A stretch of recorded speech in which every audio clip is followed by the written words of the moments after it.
बाकी कैंडिडेट का जो अभी हम ऑरा देख रहे हैं, जो उनकी एक्टिविटीज देख रहे हैं, काफी ज्यादा भाग दौड़ इधर उधर आपको देख रहे हैं, काफी अलग एकदम रिलैक्स बैठे हुए हैं। क्या आपको कहाँ से ऐसा जीत सुनिश्चित लग रही है कि कोई रिलैक्स? और साथ ही साथ जैसे ही आबादी बढ़ेगी तो ये चीज साफ है कि टैक्स कलेक्शन भी बढ़ेगा।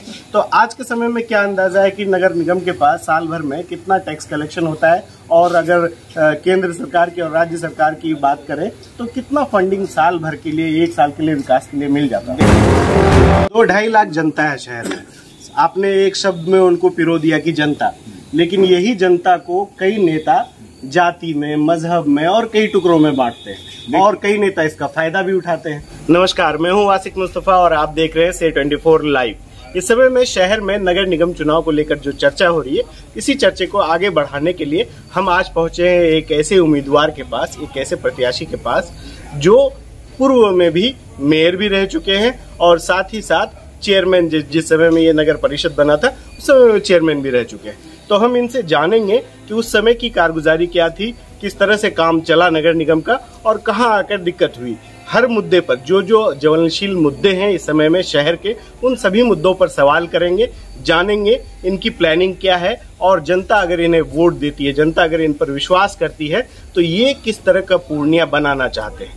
क्या इनके सपनों का पूर्णिया आम लोगों के सपनों के पूर्णिया से मैच करता है या नहीं। इस चीज की गहन जांच करने के लिए हम लोग आज पहुंचे हैं शाहिद रजा जी के पास। इनसे जानकारी लेंगे कि क्या इनकी प्लानिंग है और किस तरह से ये शहर को एक नया रूप देना चाहते हैं। सबसे पहले स्वागत है आपका हमारे प्रोग्राम में। धन्यवाद। जानना चाहेंगे, आप पहले पूर्व में भी रह चुके हैं इस पद पर और जानते हैं नगर निगम की हर तरह की कि किस तरह से इसका वर्किंग प्रोसेस है, क्या है। हाँ, कहाँ पर दिक्कत आती है? आखिर लोग आज परेशान हैं, लोगों को नगर निगम से एक तरह से उदासीनता कहीं ना कहीं सामना करना पड़ता है, इसकी वजह क्या है? देखिए, यहाँ नगर परिषद जब पहले था, उस वक्त जब हम लोग पहली बार मैं चेयरमैन बना तो नगर परिषद में कुछ था ही नहीं। इस्टेब्लिशमेंट की बहुत बुरी हालत थी, स्टाफ को बैठने की जगह नहीं थी, लोग इधर उधर बैठते थे और बैठने के लिए कुर्सी भी नहीं थी। तो जब मैं गया वहाँ तो मुझे बहुत परेशानी महसूस हुई कि आखिर हम किस जगह आ गए और कैसे यहाँ काम चलेगा। वर्क कल्चर नहीं था बिल्कुल। तो ऐसी परिस्थिति, अब कोई सामान नहीं था। कूड़ा ढोने का 2 गाड़ी थी बहुत पुरानी, जिसको लोग वो हैंडल से घुमा, पुराने ज़माने की थी, वो स्टार्ट करते थे, कभी स्टार्ट होता था कभी नहीं। बहुत बुरी हालत थी। तो लेकिन जब हम सोचा कि ये ऐसी हालत में क्या होगा, दूसरी परेशानी कि नॉन कोऑपरेशन था स्टाफ का। तो ये सब हालात को देखते हुए हमने सोचा कि ये जगह मेरे लिए नहीं है, हमको इसको छोड़ देना चाहिए। क्योंकि मैं ये सोच के आया था कि मुझे कुछ करना है, लेकिन 2 साल मेरा इसी तरह से गुजर गया।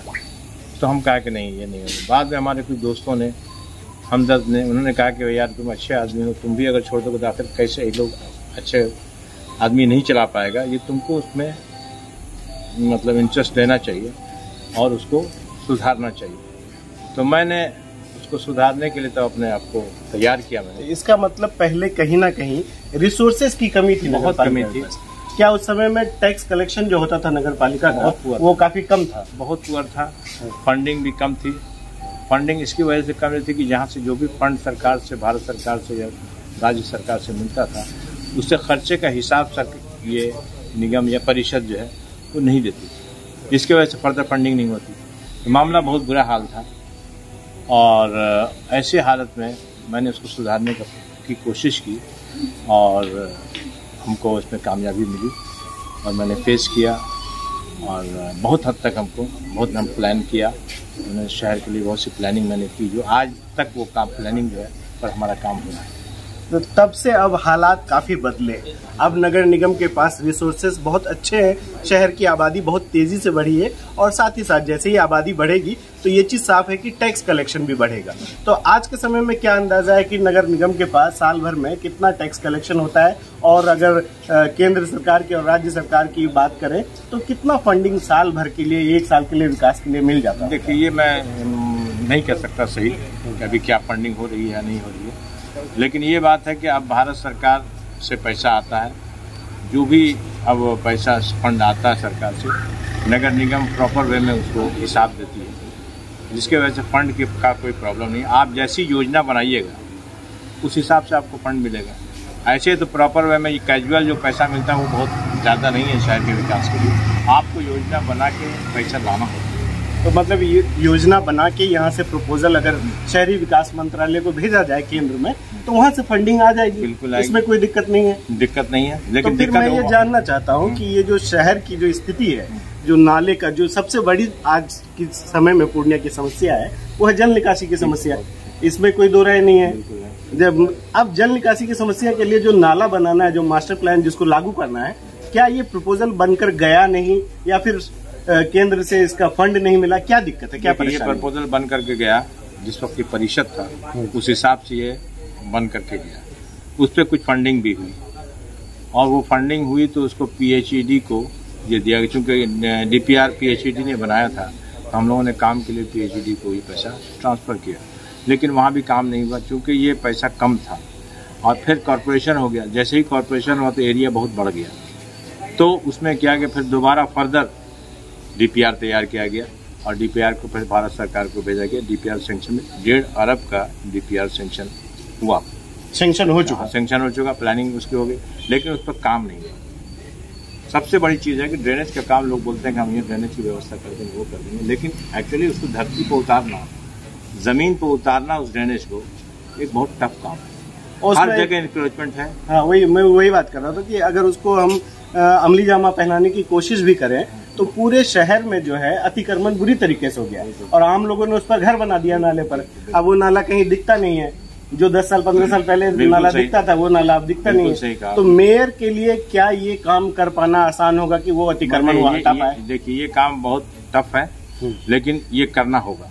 ये मजबूरी है शहर की, ये यहाँ के लोगों की मजबूरी है, या मेयर जो भी होगा उसके लिए इस पर एक बहुत बड़ी जिम्मेदारी है कि जल निकासी की व्यवस्था वो करें। लेकिन इसके लिए मुझे जिला प्रशासन की बहुत ज़्यादा जरूरत पड़ेगी, सहयोग लगेगा। बिल्कुल, अगर जिला प्रशासन इसमें सहयोग नहीं करेगा तो कोई भी आदमी आ जाए, हम नहीं लगता है कि ड्रेनेज के काम को पूरा कर पाएगा। जिला प्रशासन के सहयोग की तो बात हो रही है, लेकिन एक और पॉइंट है जो मैं इस पर थोड़ा चर्चा करना चाहता हूँ। वो पॉइंट ये है कि जिला प्रशासन आप कहेंगे तो साथ दे, चलिए कोई बात नहीं, लेकिन बात ये है कि कई बार मेयर जो चुने जाते हैं या फिर जो भी जनप्रतिनिधि है वो अपने वोट बैंक की पॉलिटिक्स के लिए अतिक्रमण के खिलाफ कभी कोई कदम उठाते नहीं है, कभी आवाज तक नहीं उठाते। देखिए, ये वोट बैंक की जो बात कर रहे हैं आप, ये बिल्कुल सही है, लेकिन अब परिस्थिति बदल गई, व्यवस्था भी बदल गई, तो ये तो करना पड़ेगा आपको। चाहे आप कोई खुश रहे या नाराज रहे, ये सोच के काम करना होगा। थोड़ी देर के लिए लोग आपसे नाराज हो सकते हैं, लेकिन जब ये व्यवस्था बहुत अच्छी हो जाएगी तो वही लोग जो नाराज हैं वही आपसे खुश हो जाएंगे। अच्छा, एक और चर्चा है खास आपके बारे में, मैं जानना चाहता हूँ, पूछूंगा आपसे कि शहर में ये चर्चा है कि शाहिद रजा 3-4 लोगों के साथ एक गाड़ी में चुपचाप अपना कैंपेनिंग, अपना प्रचार, लोगों से जो संपर्क होता है संपर्क कर रहे हैं, लेकिन वहीं पर कई कैंडिडेट ऐसे हैं जो हुजूम लगा रहे हैं, भीड़ लगा रहे हैं, स्पीकर्स का इस्तेमाल कर रहे हैं। इस पर आपकी क्या टिप्पणी है? देखिए, ये गलत है। हमको लोगों से वोट मांगना है, ये मेरे पर्सनल कैपेसिटी में हमको वोट, हम 3 आदमी भी लेके जाते हैं वो भी गलत है। हमको अकेले जाना चाहिए जनता के बीच। अभी आप जा रहे हैं लोगों के बीच? लोगों के बीच जाते हैं और जो तरीका होता है कैंपेन का वो करते हैं। मैं भीड़ लेके नहीं जाता हूँ, और ये ऐसे भी आचार संहिता लग चुका है, आप भीड़ लेके जा रहे हैं, गलत है। तो इसकी शिकायत जो नहीं, मैंने प्रशासन को खुद देखना चाहिए, बिल्कुल देखना चाहिए प्रशासन को। लेकिन हमारा कहना है कि हम सबकी शिकायत करते फिर तो ये तो मेरा काम नहीं है, ये तो प्रशासन का काम है, वो करेगी। हमको जो करना है हम कर रहे हैं, हम लोगों से मिल रहे हैं, हम भीड़ लगा के नहीं जाते हैं, लोगों से बात करते हैं, फोन से बात होती है, तो लोग हम कहते हैं, आश्वासन देते हैं कि नहीं हम लोग आपको मदद करेंगे, हम आपको वोट देंगे, बस यही काफ़ी है। तो बाकी कैंडिडेट का जो अभी हम ऑरा देख रहे हैं, जो उनकी एक्टिविटीज देख रहे हैं, काफी ज्यादा भाग दौड़ इधर उधर आपको देख रहे हैं, काफी अलग एकदम रिलैक्स बैठे हुए हैं। क्या आपको कहाँ से ऐसा जीत सुनिश्चित लग रही है? कोई जीत सुनिश्चित नहीं लग रही है। ये लोग अगर कहते हैं तो ये मेरा अपना विश्वास है जनता पर, हमको भी विश्वास है, जनता भी मुझे विश्वास करती है। इस उम्मीद से हम चल रहे हैं। जनता को फैसला करना है, जनता जिसको चाहेगी मेयर बना देगी। इसमें कोई भी आदमी जोर जबरदस्ती करे या कोई अगर मान लीजिए कि जबरदस्ती हम वोट ले लें, ये नहीं हो सकता। हम जनता से अनुरोध कर रहे हैं, जनता से मिल रहे हैं, जनता को कह रहे हैं, जनता मुझे पसंद करेगी तो हमको वोट देगी, नहीं पसंद करेगी, जिसको पसंद करेगी उसको वोट देगी। उसको शहर का भविष्य भी देखना होगा। जनता भी सोचती है ना, ये शहर की जनता है, कोई देहात की गाँव की जनता नहीं, उसे पता है कि उसको क्या करना है। 2-2.5 लाख जनता है शहर में, आपने एक शब्द में उनको पिरो दिया कि जनता। लेकिन यही जनता को कई नेता जाति में, मजहब में और कई टुकड़ों में बांटते हैं और कई नेता इसका फायदा भी उठाते हैं। तो आपकी क्या रणनीति है इस मामले में? कोई भी नेता इसका फायदा नहीं उठा सकता। इस पूर्णिया शहर में कोई भी नेता अगर ये चाहता है कि हम जातीय, धर्म और कास्ट के लाइन पर हम फायदा उठाएंगे तो पूर्णिया की जनता ये नहीं मानती। यहाँ जो भाईचारा है पूर्णिया में, सिर्फ पूर्णिया के शहर की बात करते हैं, वो शायद हमको बिहार के किसी जगह या हिंदुस्तान में कहीं नहीं मिलता। हर आदमी हर के पर्व त्यौहार में शामिल होता है। आप ये बात कहिए, ये कालीबाड़ी मंदिर है, सबसे पहले मैंने कालीबाड़ी मंदिर का सीढ़ी और ये बनवाया। और बताइए, मैं आई एम बीइंग मुस्लिम, हमने ये काम किया, मुझे देखा कि ये ज़रूरत है, लोग डूब रहे थे। जब हमने बनाया तो बाकी नेताओं को याद पड़ा कि नहीं, इसके ये काम करना चाहिए, मैंने किया। ये कौन कह सकता है? तो लोक सेवा के लिए धर्म बीच में आए तो फिर तो ऐसी, हम इसको पसंद नहीं करते। ऐसी राजनीति से दूर, बिल्कुल दूर रहना चाहिए। हम एक बात कहते हैं आपसे, इसी पर एक बात बयान मैं आपको देता हूँ कि मान लीजिए आपने एक गाड़ी खरीदी, उस गाड़ी को आपका बेटा आया, बोला कि पापा मुझे दीजिए गाड़ी, मैं चलाऊंगा। अगर वो गाड़ी चलाना जानता है तो बाप उसको चाबी देगा, अगर नहीं चलाना जानता है तो बाप होते हुए भी, उसका खून होते हुए भी वो चाबी उसको नहीं देगा, मना कर देगा। भाई आया कि भैया ये चाबी, गाड़ी बहुत अच्छी खरीदा, चलिए हम चलाएंगे। बोला कि तुमको नहीं देंगे चाबी। क्यों नहीं दोगे भाई? तो तुमको चलाने नहीं आती गाड़ी, देंगे तुम्हें अपने भी खतरा कर। मेरी गाड़ी आपका इशारा शहर के लोगों की तरफ है और शहर चलाने क्या शहर के लोग, पूर्णिया शहर के लोग किसी ऐसे आदमी को के हाथ में मतलब शहर का स्टीयरिंग दे दें जो कि शहर को चलाना, शहर का इतिहास भूगोल कुछ नहीं जानता हो? तो ये उनकी मर्जी है, ये तो जनता की मर्जी है ना। आप इस शहर को कहाँ ले जाना चाहते हैं? तो क्या कमी लग रही है अभी जो प्रत्याशी मैदान में है? अपना बाप गाड़ी नहीं दे सकता जो कि उसका ब्लड रिलेशन है, क्या जनता किसी ऐसे आदमी को दे देगी जात और धर्म के नाम पर शहर कहीं ले जाने के लिए? जात धर्म की तो बात होती ही होती है, लेकिन एक और बात होती है बाहुबल की और धन बल। देखिए, पूर्णिया में बाहुबल का कोई बहुत ज्यादा गुंजाइश नहीं। यहाँ के लोग बहुत शरीफ अच्छे लोग हैं और हमेशा जो बाहर के लोग हैं उनको बड़ा ऊंचा स्थान लोग देते हैं। और चुनाव हो, पैसे की भी बात ना हो। देखिए, चुनाव हो, पैसे की बात ना हो, जो लोग पैसे वाले लोग हैं जिन्होंने बहुत नाजायज पैसा कमाया जिस तरह से, अब लोगों को पैसे से लुभाए, तो यहाँ की जनता अगर पैसे पे जाएगी तो ठीक है, उसकी मर्जी है।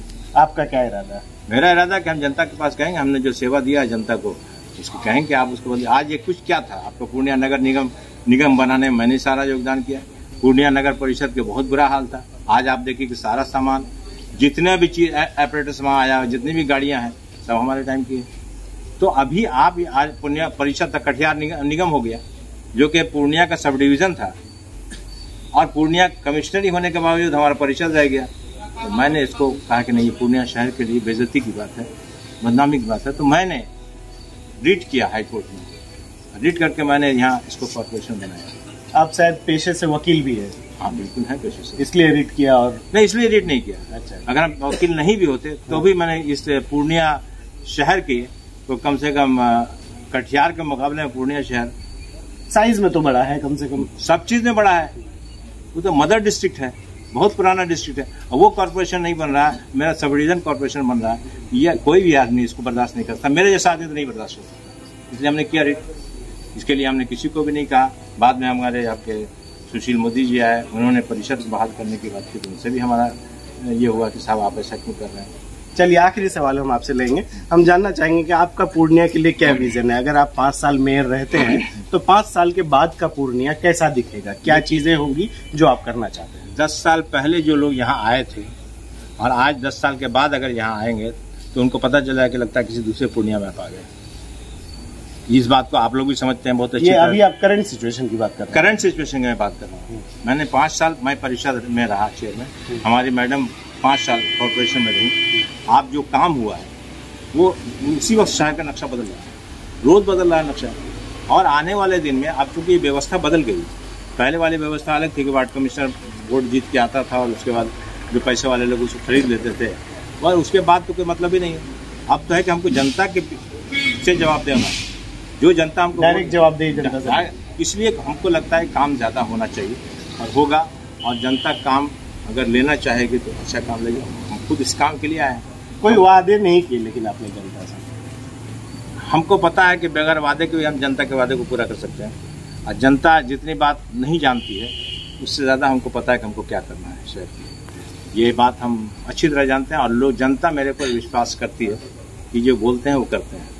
बहुत ज़्यादा बात बोल देने से और उसको नहीं करे आदमी तो वो ठीक नहीं है। लेकिन जो काम हमने किया है पहले, जनता उतना एक्सपेक्ट नहीं करती तो उससे ज़्यादा किया, और हमको उम्मीद है कि जनता भी ये समझ रही है कि नहीं, ये इनको अगर हम देंगे जिम्मेदारी तो ये और अच्छा कर सकते हैं पूर्णिया शहर के लिए। और आने वाले दिन में मेरा ये अपना एक सपना है कि पूर्णिया, जिसको कि गरीबों का दार्जिलिंग कहा जाता है, वो कम से कम ग्रीष्मकाल की राजधानी बने। इस तरह को इस पूर्णिया शहर को बनाया जाए, ताकि ये जबकि पहले बिहार की राजधानी ग्रीष्मकाल की थी, रांची थी। रांची, हाँ, अभी तो नहीं है, अब तो रांची ही नहीं है। रांची नहीं है। तो अब ये पूर्णिया, जिसको के गरीबों का दार्जिलिंग कहा जाता है, ठंडा इलाका माना जाता है, तो इसको होना चाहिए। मैंने ये नीतीश जी को भी लिख के दिया था, जिस वक्त मैं परिषद अध्यक्ष बना था, उस वक्त भी मैंने दिया था कि पूर्णिया को कम से कम ग्रीष्मकाल की राजधानी बनाया जाए।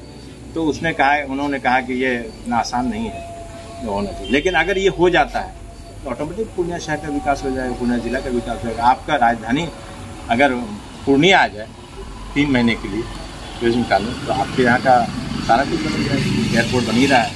आपकी उम्र कितनी है? 60 से ऊपर है। चेहरे पर चमक, इसकी कोई खास वजह यह है कि हम लोग सेवा करने वाले लोग हैं, जनता की सेवा करते हैं तो खुशी होती है। चलिए, बहुत बहुत शुक्रिया। ये थे हमारे साथ शाहिद रजा जी, जो पूर्व में भी मेयर और चेयरमैन रह चुके हैं।